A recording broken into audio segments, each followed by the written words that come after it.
This episode includes topics such as sexual assault, various forms of abuse, including sexual, emotional, and verbal, teenage pregnancy, or childbirth. Viewer and listener discretion is advised. Hi, everyone. Welcome back to the Sexytime podcast. I'm Belle. And I'm Ava. And today we are sitting down with someone whose work has provided quiet strength and real change for so many women. Joining us today is Sabrina Gacad, the founder of Luna's Collective. Hi. Can you tell us a little bit about your background and before we get into Luna's Collective, your background? I know that you're a professor in UP, because one of the people here working with us, new to our team, said, "Oh, it's my prof today who's our guest." Yeah, so my day job, what keeps me alive is my work at the University of the Philippines. I'm an assistant professor at the Department of Women and Development Studies. I'm also the chair until a few more months. So around that work, it's a lot to do with teaching our students and communities around us about gender and social inequalities and what it looks like to try to resolve these gender and social inequalities. When we're working together, we're working with nonprofits, we're working with people's organizations, and when we're working with development sector institutions and governments. Wow. Yeah. Amazing. Okay, so tell us about Luna's Luna's Collective. Collective. Yeah, so Luna's Collective turned 5 at the end of March. Wow, And happy so- birthday. Same Congratulations. Same birthday is Jolly Time. Yes. Yes. Happy birthday. So we were created during the pandemic. We started around the lockdowns. So at that point, parang early March yun or halfway through March, the government is saying, okay, we're locking everything down. People can't leave their houses.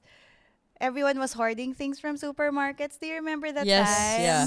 Guilty. Diba? Parang, She was hoarding. Oh no. Okay. But yeah, kasi the panic was very real and it was very felt that if you couldn't leave your house, you have to make sure you have everything you need, right? Yeah. Yeah. And the assumption then was you don't leave your house so you can stay away from the virus. Yeah. And then in countries where the reporting mechanisms were a lot better, we found a huge spike in the calls for help for people experiencing domestic violence. Oh. And then there was also a lot. I remember hearing all those jokes that time. Na parang there's gonna be a horde of pandemic babies Yeah. because Yeah. all the couples that are just at home have nothing to do but have sex. Yeah. Yeah. I was just wrapping up our research at that time about why women chose contraceptives to begin with. And it wasn't because they wanted to have more sex, it was because they wanted to give their children the time and the energy so they can raise them properly. Yeah. So parang ako, the joke doesn't really land. Kasi it's not like people really just want to have sex, you know? Yeah. Yeah. Yeah. So then, if the health systems were shutting down on all other fronts except COVID, Yeah. and if our social systems were also being directed towards COVID, I was like, so where do people go when they need help? Yeah. Yeah. Where do people go when they feel unsafe in their own homes, where they Oh, were wow. supposed to be Okay. safe? Around the time, I was stuck at home because UP also shut down. So I was like, Okay. oh my God, I have so much time. And then I was like, okay, so where do people go? What can we do to support people who might be needing help? And I was talking to a lot of my colleagues at that time na, diba we can do some form of psychosocial care or counseling online. Is it time to explore that? Or is it time to explore, like, how do we talk to people with contraceptive needs that don't access the contraceptive needs because the health centers have shut down? So yon, and then we said, sige, let's try to do it online.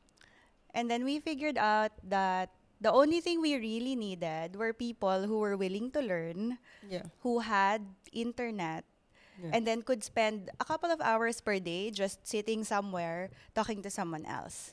So everything else we would have supplied, and we did supply, like Yeah. the training, the perspectives. And then the other side of the question was, okay, so if we put up this system, are people going to ask for help? Or are people going to send us a message? Yeah. So that's how we started, those two experimental questions. So wait, And then Luna's that's it. Collective is kind of like an online platform where people can Yes. go. The Luna's Collective is a care space. We Okay. have a helpline on Facebook Messenger. So that's A Facebook. care space. I've care never heard of space. that. Yes. So Luna's Here- Collective is a care space where people can call or email. People Or can chat. send a Chat. message through Facebook Messenger and ask about their experiences of gendered violence or yung Domestic abuse. domestic abuse, intimate partner violence, sexual harassment or sexual assault, and other forms of harm that are related to their genders or their sexualities. Okay. Do you find that when people reach out, it's easy for them to open up about something like that? I mean, this is me jumping already, but it's like something I'm really It's interested not to know. so easy because a lot of people tell us this is my first time to tell you or tell Or anybody anyone, diba? this kind of experience that I've had. But at some point, we were thinking, yun nga parang what is the threshold for just keeping it to yourself? That was one of the studies we did last year that will be published sometime this year with the Center for Women's and Gender Studies at the University of the Philippines. And our question was, just like how much do people keep in until they decide to seek help? Yeah. Yeah. Yeah. So yun, And what's the answer to that? the answer apparently is they've tried to seek help so many times. Talaga? But everyone around them either Doesn't- said, you're making too much out of it, it's a small Oh my thing, or they just straight out say, it's not an issue, or it gets worse and worse, and then at some point, someone says, it's this bad now. Someone tells them, why didn't you tell us earlier? But like, the whole time that someone was trying to say something was going wrong, people around them would discredit their stories. People around them would discredit their feelings of vulnerability and pain. So it's a Facebook group. A That- chat group. It's a Facebook page. Yeah, Facebook page that is and a care we have space. a helpline And a on helpline. Facebook. Wow. Sorry. Okay. Yeah. Quick question. So it's only chat. There's no voice. We don't do voice. We're not there a able reason for to. that? Because our volunteers are only available Yeah. Yeah. from Mondays to Saturdays, 1 to 7 p.m. Okay. And the chat system allows us like a gap Flexibility. between when someone sends a message and when someone can reply. Yeah. And then making sure that everyone's in a good place to reply to that person who needs help. That's also why it's a helpline. It's not a hotline na Yeah. parang you can expect 24-hour Instant. service. And it's all by Yeah. volunteers.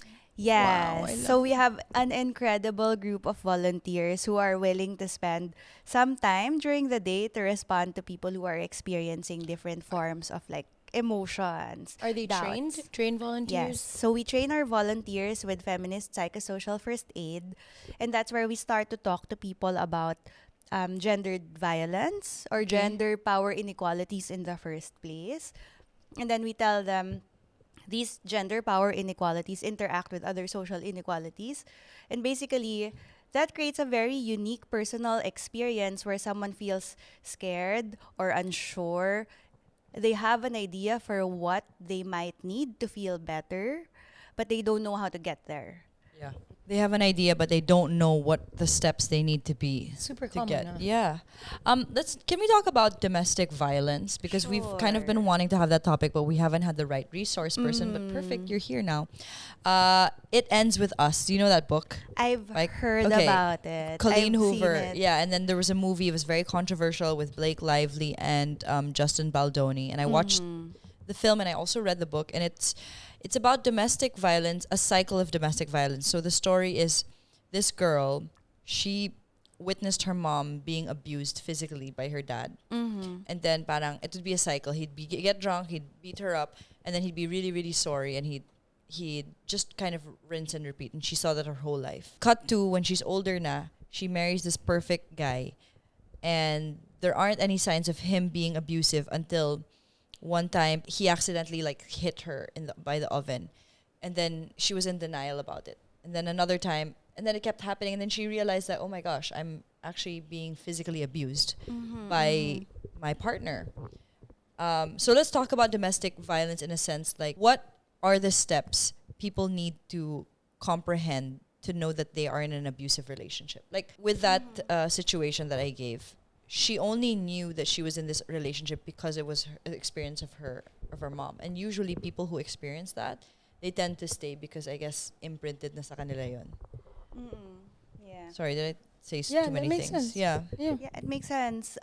So domestic violence, I think the intimacy of it, it's like someone you know, someone you trust, and someone that you expect cares for you Diba? So you let someone in that close, and that person can actually really influence what you think is good for you, what you think is something that they can provide you, and the care that they can offer you, and the care you can give back. So it's very complicated in the sense that you have very deep personal ties with that person. A lot of the times, there are small signs of manipulation or control Okay. that, especially in our culture, we would just take as that someone looking out for you. Yeah. Yung ilan sa mga examples is like, Parang you can't go nasweetan out ka pa. wearing that because it's too short, it's too revealing, it's whatever. You diba? know, yeah. And usually, there is this strange appreciation when it comes from an intimate partner. Na, the intimate partner just wants to protect me.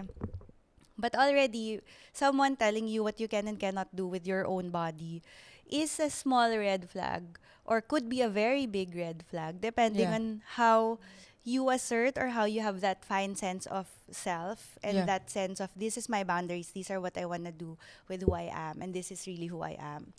So yon, it can be that small, and then of course it can also be very explicit.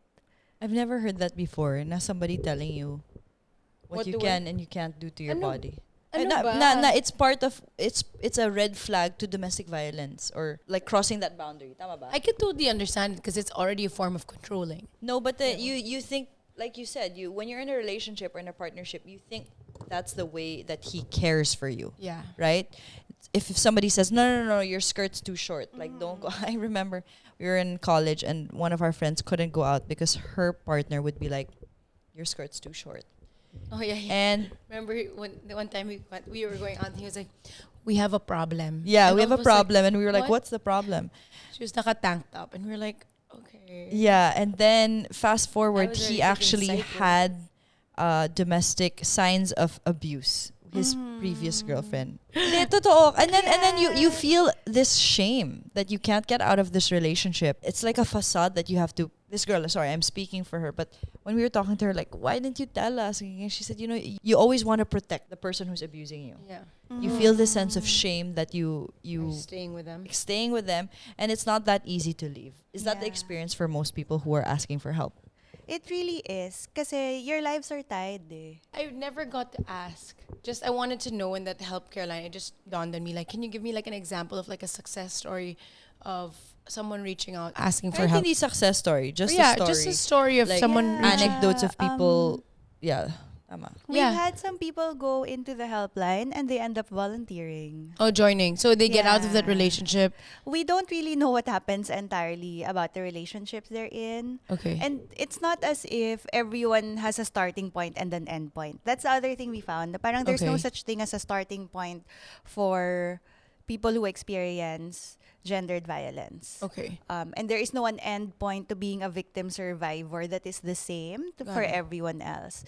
And what we've noticed works is we encourage people to define, sige, what will your success look like? Or what will your freedom look like? What will your health and Then- safety look like? When Free they from picture this. that, it's a whole different parang aspect of what they're in right now. Yeah. Let's jump to in saying yes to whose pleasures. You did a study Yes. on teenage pregnancies. I did. And I skimmed the book right when you arrived. It talks here about how teenage pregnancies, or young women who get pregnant early, have a huge, older men who have younger women as their partners have such a huge influence in their parang sexual activity. Or I guess, they kind of persuade them more. What is the kind of summary about teenage pregnancy in the Philippines? Yeah. What are your key takeaways? Kumbaga, yung brief sa akin when we went into doing this study was, why do teens get pregnant? And Yeah. like, okay, is that really that open a question Yeah, that you yeah. want me to explore? And they were like, yes, okay, sige. So kung ganun ko open, I looked for a framework that will help me understand how teenagers are making a choice in the moments that they find themselves about to enter some form of sexual intimacy, or the moment they find out they are pregnant. So that's what we found in the study. Merong at least 2 decision points for young women. The decision to have sex and the decision to keep a pregnancy. So, unahin ko yung decision to keep a pregnancy kasi this was very hard for people to kumbaga wrap their heads around it. Because in the Philippines, we don't have abortion. Yes. Abortion is illegal or criminalized. The assumed decision about keeping a pregnancy is to choose to keep the baby or to choose to abort it. But since in the Philippines, there is no choice to abort it, Yeah. it becomes impossible to imagine that the decision to keep the baby was a decision in the first place. Parang Yeah. Wala no silang way choice. to make a choice kung Yes. wala namang option out. So that was what the study found, is that there are choices that are being made even if it is affirmative to what is the only available option, which is to keep the pregnancy. And that's what the literature called pregnancy acceptability. How acceptable is a pregnancy to a person?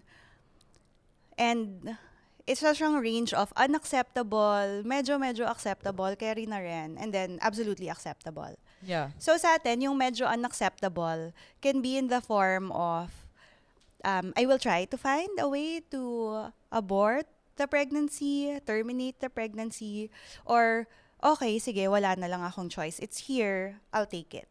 And then, yung medyo acceptable, which is one of the more powerful findings I saw, was young people choosing to be good mothers despite all of the odds stacked against them. Yeah. And then the farther end of the spectrum is even before they were pregnant, young people had already imagined becoming mothers.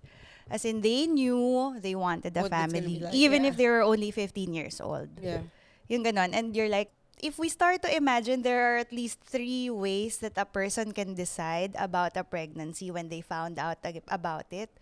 Pero our minds are only focused on, oh, they had no choice. Yeah. Can you already see how we're excluding Everything. that group of young women who decide, this is not the good time to be pregnant, but I will choose to be a good mother to this child? Yeah. And imagine the power of making that decision, knowing Yeah, that of means you're course. going to have to stop schooling. That means you're going to have to rely on people around you.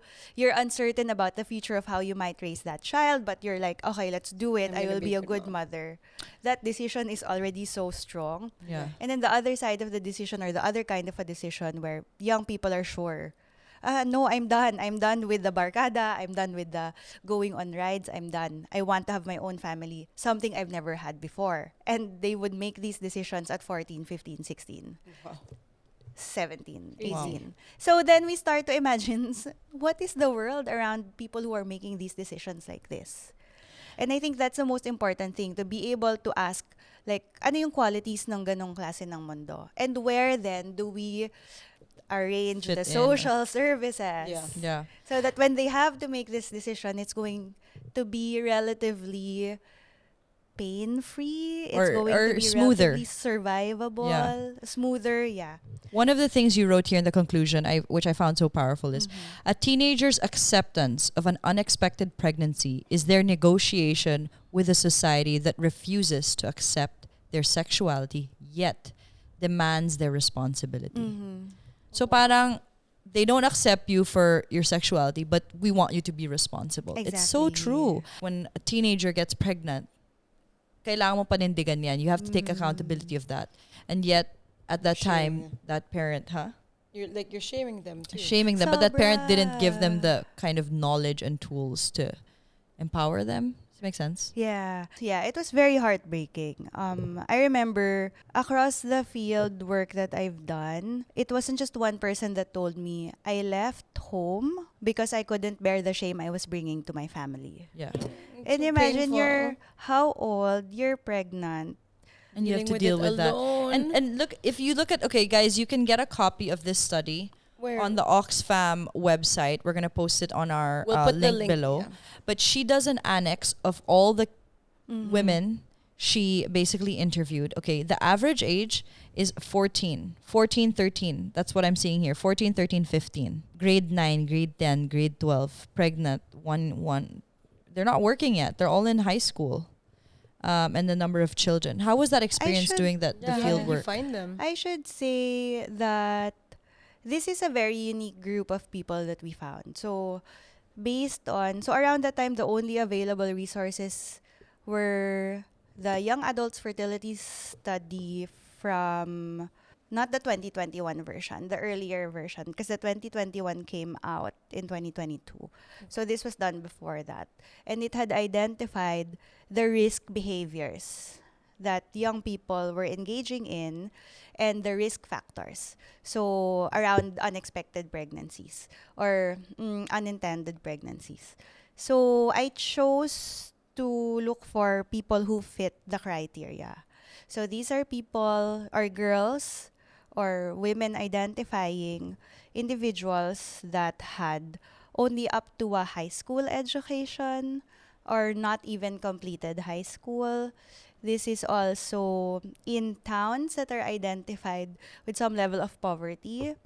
And so we cross-referenced that with some of the statistics from the National Demographic and Health Survey. And so we decided, okay, these are the qualities of the people that we want to look for. And then we assembled a team from Metro Manila, Bicol region, Central Luzon, Northern Luzon, Visayas, and Mindanao. And then we said, sige, let's look for maybe 4 or 5 or 6 girls who've never had children or have already had a child. But the basic qualification also was that they would have been sexually active. So yun. So that's how we found the stories of the vulnerabilities. It's a very unique, kumbaga, intersection of the vulnerabilities that statistics have already said. But we looked for the people that are represented by the statistics. And when you went to interview them, how were their stories like? Was it consensual? Yes, absolutely. Yeah. Everything. Okay. So we had a whole forum on consent. We had a whole discussion on this is what the study is doing. Yep. If at any point that you're uncertain about answering a question, you No, can sorry. tell us I and we meant can move consensual when it came to their sexual. on. Their sexual relationships. Yeah. And here is where Abusive. consent becomes so interesting. Kasi included someone in the study who's never been sexually active but had a boyfriend. So they were around 16, 17, but they both agreed they will not have sex. And I said, I want to put that in anyway because it's a very unique kind of decision to make with a partner. Yeah. And they both wanted to graduate from high school. They both had identified what courses they wanted to do in college. So it was an agreement to not have sex. And so I said, that is a very different kind of conversation they've had compared to some of the participants to the research who had partners that were a little bit older or a lot older, and partners who were men who were convinced, okay, now I have a job. Now the next thing for me to do is start a family. And just going with the heterosexual script of this is what it looks like to be a man. And it's interesting because some girls who were not interested in having sex, the stories basically come down to like 2 or 3 strategies. The first strategy for the guy is to say, I love you. This is my expression of love for you. I'm ready to have a family. Let's have sex. And if the girl refuses, magsisimula na yan magtampo. Magagalit na yan na parang, okay, magmumuryot siya. And if still that doesn't work, then it becomes a little bit more aggressive. Sure, yeah. Until the girl says yes. So kumbaga, yung coercion, exactly, pinilit. May mga girls na napipilit into having sex. But you'll notice na even yung idea ng this is my expression of love for you is already pamimilit. Yeah. Okay. Kasi she said no, she's not ready or I'm not interested, I don't wanna do it. Yeah. Pero kung sasabihin mo na if you love me and I love you, now we should be having sex. 'Di ba? Yun yung itsura ng very, kumbaga if we want to qualify it, parang soft coercion kasi nga it's coming from a place of love. Tapos pag nagtampo na, okay. Hidden.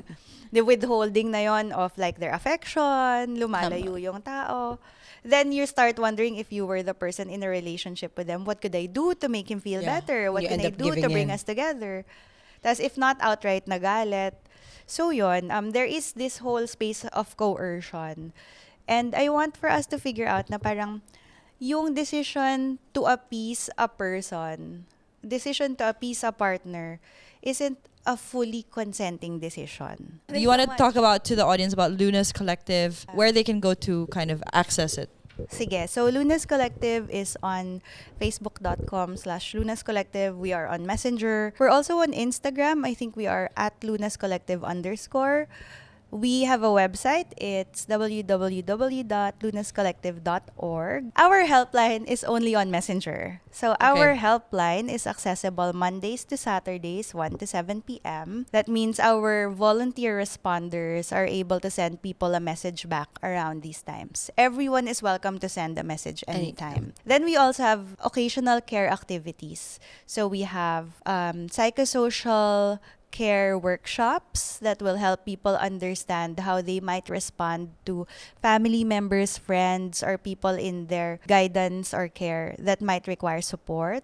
Then we also have workshops that just encourage people to get in touch with their pleasures. That Wow. includes like artistic creative activities that will help us just demystify what it feels like to feel good in your own body. Hey, Jelly Time should On sponsor that. note,